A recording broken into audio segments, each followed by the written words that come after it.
In a small eastern village in Sri Lanka, Ashini begins her day at 5:30 am by walking to the village centre to collect fresh water. She returns home to wash clothes, clean the house, and begin preparing meals for the day.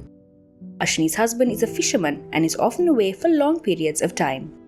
She wakes her two children, prepares them for school, and gives their grandparents both medicine and breakfast on time.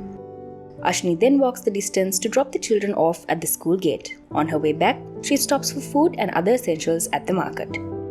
Her husband's income is insufficient to keep the household running, so Ashini contributes through informal work, making dresses and other clothes for the villagers. She sources the materials herself, even bargaining with vendors in the area. After collecting her children from school, Ashini spends the evening cooking, watering the plants, tending to the elders at home, and making sure her children complete their homework with little to no help from others, although her daughter often lends a hand. At the end of the day, Ashini spends a half an hour watching her favorite teledrama before falling asleep after putting the kids and elders to bed. This is a typical day in Ashini's life, yet her story is not a unique one. It is a reality faced by millions of women and girls around the world. At first glance, many dismiss these activities as daily chores that aren't actual or real work, but the reality is not quite as simple. Domestic work and care are the hidden engines that keep our economies, businesses, and societies both running and thriving. They have been foundational for the functioning of societies for centuries, and yet are often unpaid, undervalued, and rendered invisible. Unpaid care work refers to all unpaid services provided within a household for its members. In short, it is work with no monetary reward or payment. Let's break it down. Care work consists of two overlapping activities: direct caring for persons in the close or extended family, and indirect care activities provided through unpaid housework.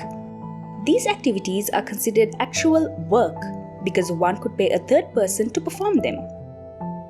In fact, the ILO estimates that if these services were to be valued on the basis of a minimum hourly wage, the annual global financial value of unpaid care work and domestic work would be a whopping $10.8 trillion. As drastic as this figure is, there's one that's even more alarming. Around the world, it is women who perform 75% of all unpaid care work, 4 times more than men. Although numbers differ, one fact holds true. In every country, women and girls spend a disproportionate amount of time on unpaid care work in comparison to men and boys. But why are women carrying the burden? Let's take a deep dive into the South Asian region, where traditionally, unpaid care work is considered to be women's work, performed for the benefit of loved ones. The concept of care in these regions is often tied with notions of unselfishness, altruism, and an assumption that women who take on care in their roles as mothers, grandmothers, wives, and even daughters are motivated by an inbuilt desire and capacity to be caregivers. The woman will say, I am just at home. The husband would say, she does nothing. She just does nothing. She is doing nothing in the home. Now, that notion of women doing nothing in the home also devalues the time that she spends, the work that she does. With the modernization of South Asian societies, women are now increasingly double burdened. The idea of a superwoman is glorified. The ideal woman who is both an earner and a caregiver, often at the cost of her own physical and mental health. The impact of traditional notions of masculinity is a key factor as well, reinforcing the family model of the male breadwinner and the female caregiver. These gender stereotypes affect men and boys' identities, behavior, and expected roles and responsibilities. Men are expected to work outside the home and provide financial security while not involving themselves in the care and maintenance of the home.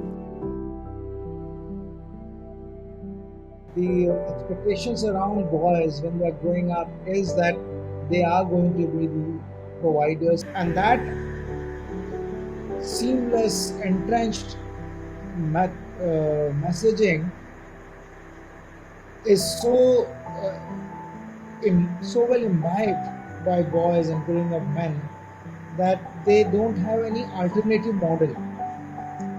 So as a result, if they are not earning, then they get frustrated. They are onto to the extent of committing suicides and harming themselves or harming others.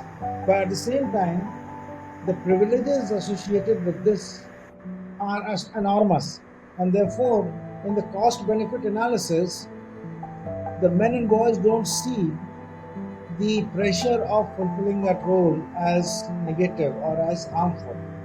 So, what has this led to? A cyclic effect where governments, policies, and families prioritize the incomes of men, particularly those in positions of power, due to their higher participation in the workforce.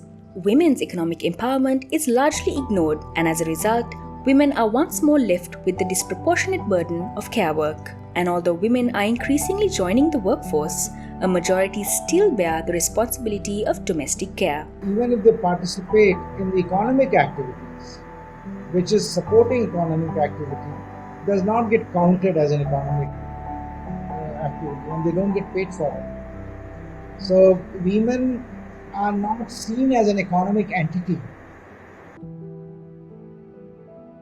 In India, women spend 299 minutes a day on unpaid domestic services. Men spend just 97 minutes. In Bangladesh, women spend 6.45 hours on care work, while men spend an average of merely 1.2 hours. In Nepal, women spend 268 minutes a day on unpaid care work. Men spend 56 minutes. In Sri Lanka, 87.3% of women and girls above the age of 10 participate in care work. Only 59.7% of men and boys engage in these activities. In Pakistan, for every 1 hour a man spends on domestic work, a woman spends 11. Women in Pakistan suffer the worst gender disparity in unpaid care work than any other country in the world. Apart from the glaringly obvious reasons, why is the distribution of unpaid care work a problem that needs effective, long-term solutions? Globally, the primary reason given by women for being outside the labor force is unpaid care work. In 2018, 606 million women declared themselves unable for employment due to unpaid care work, compared to a mere 41 million men. It hinders women's abilities to actively participate in the labor force, foregoing employment and career development opportunities.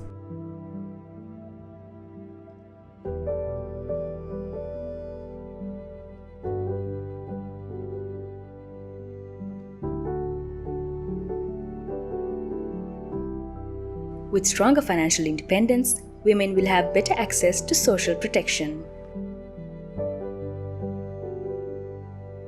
The gendered nature of unpaid care work and paid work has led to higher wage differentials. And although women gain education, oftentimes return on this investment is affected by care work. Research shows us that women actually work longer hours than men. The burden of care work leaves women few to no hours for rest and engaging in leisure activities that improve personal health and well-being.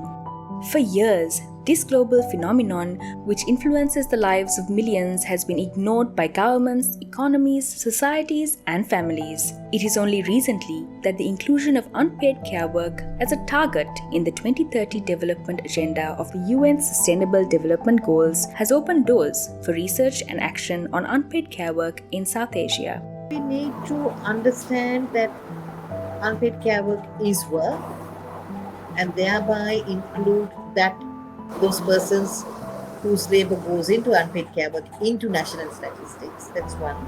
Because that would also help change perceptions that women are not doing anything, women are not working, so that notion can be held at the national and statistical level and can inform us. And nothing has shined a brighter light on the issue than the onset of the COVID-19 pandemic.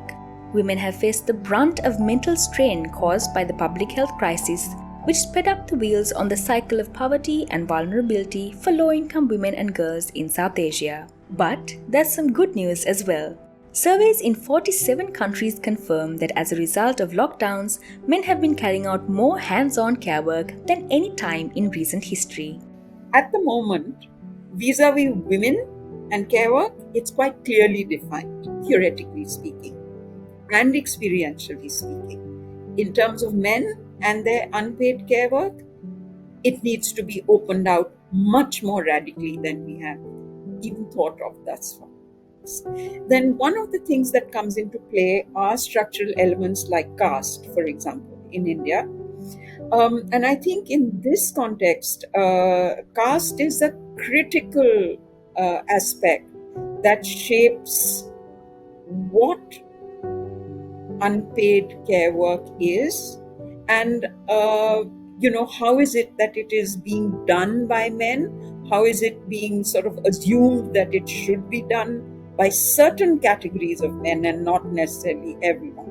As such, the post-COVID pandemic time is critical in utilizing a transformative masculinities approach that focuses on involving men and boys in the conversations around gender equality matters. With widespread research, emphasis on policies, and education, it's time to create a truly gender-equal world where men and women share equal opportunities in political and economic spheres, and both in the workplace and at home.